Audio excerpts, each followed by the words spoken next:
नमस्कार मित्रांनो, मी दुकानदार मित्र. स्वागत आहे तुमचं एका नवीन ब्लॉग मध्ये. सकाळी सकाळी खूप भूक लागली होती. म्हणलं चला आता पोराला फोन करूया. पोराला चला आज मिसळ खायला जाऊ, नाही का. मग काय केला फोन, आले पोरं घ्यायला, नाही का. मिसळ खायला चाललोच होतो, तेवढ्यात हे आद्यांनी काय केलं मला कळलंच नाही. मिसळ खायला पोहोचलो, नाही का. तिकडे वेगळंच चाललं पोरांचं, नुसती मस्ती चालू होती, नाही का. इकडे या ओम भाऊचं काय चाललं होतं त्यालाच माहित नाही. नुसता माहोल घ्यायचा, याच्या त्याच्यासोबत खेळायचं, नाही का. काय करीत होता काय माहिती. सेम बट डिफरंट, नाही का. नंतर मग काय दिलेली ऑर्डर येऊन गेली. मग काय बसले सगळे पोरं मिसळ खायला.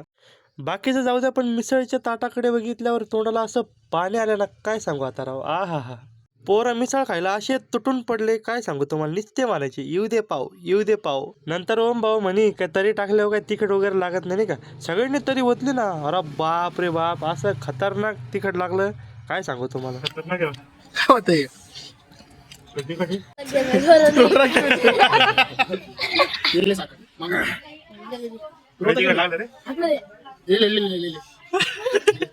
पोराला लय तिखट लागलं. म्हणलं चला आता मसाला ताक घेऊ एक एक, नाही का. मग काय घेतला हो मसाला ताक, मस्त एक नंबर होता, नाही का. पिलो मग काय निघालो, मग काय नंतर घरच्या वाटीला. तर मित्रांनो, आजचा ब्लॉग तुम्हाला आवडला असेल तर नक्की लाईक आणि फॉलो करा.